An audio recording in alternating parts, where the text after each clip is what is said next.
সংস্কৃত পাঠশালাতে সকলকে স্বাগত জানাই। আমি সুরজিৎ রয়।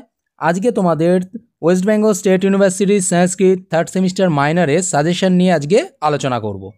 তোমরা এর আগে অনেকবার বলেছো থার্ড সেমিস্টার মাইনরের সাজেশন নিয়ে আলোচনা করতে, কিন্তু সময়ের অভাবের জন্য আমি করতে পারিনি। আজকে সেই সাজেশন নিয়ে আজকে আলোচনা করছি, তো একবার তোমরা দেখে নাও। তার আগে একটু বলে রাখি, দেখো যেহেতু তোমাদের এটা প্রথমবার, তাই কিন্তু সাজেশানটা একটু বড় হবে বা এটাই যে করবে এমনটা নয়, চেষ্টা করবে সমস্তটাই পড়ে যাওয়ার। কারণ হচ্ছে সাজেশান হলেও যেহেতু প্রথমবার তোমরা পরীক্ষা দেবে, তাই তোমাদের জন্য সাজেশান করাটা একটু চাপের হয়ে যাচ্ছে, তাই চেষ্টা করবে সমস্তটাই পড়ে যাওয়ার ভালো করে।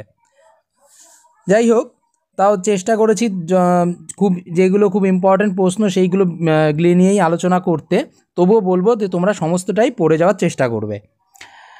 আশা করি তোমরা জানো যে থার্ড সেমিস্টারে তোমাদের কী কোশ্চেন প্যাটার্ন কী থাকছে, তবু আমি এর মধ্যে আলোচনা করে দেবো আর বলবো যে কোথায় তোমাদের কী প্রশ্ন আসতে পারে।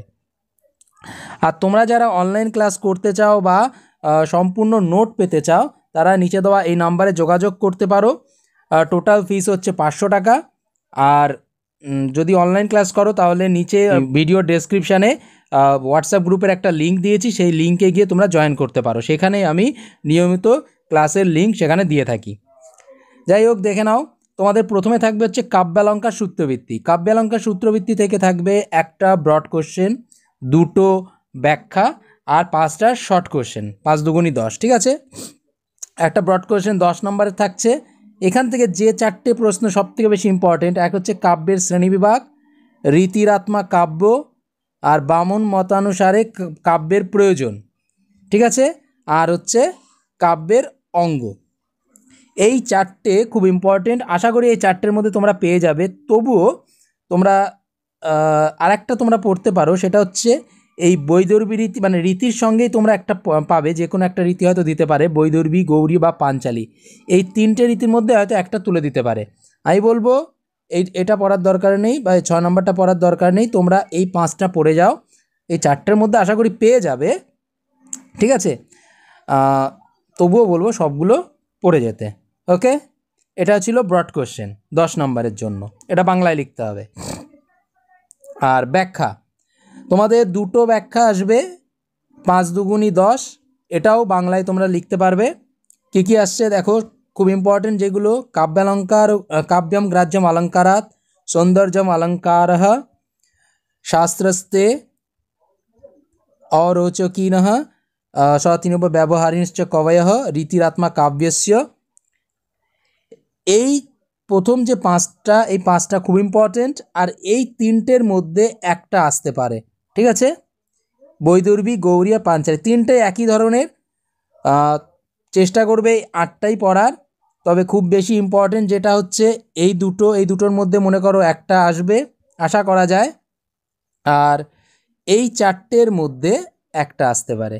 ঠিক আছে, আশা করি তোমরা বুঝতে পেরেছো। মানে মোটামুটি এগুলো পড়ো, আশা করি তোমরা এই 8টার মধ্যে দুটো পেয়ে যাবে।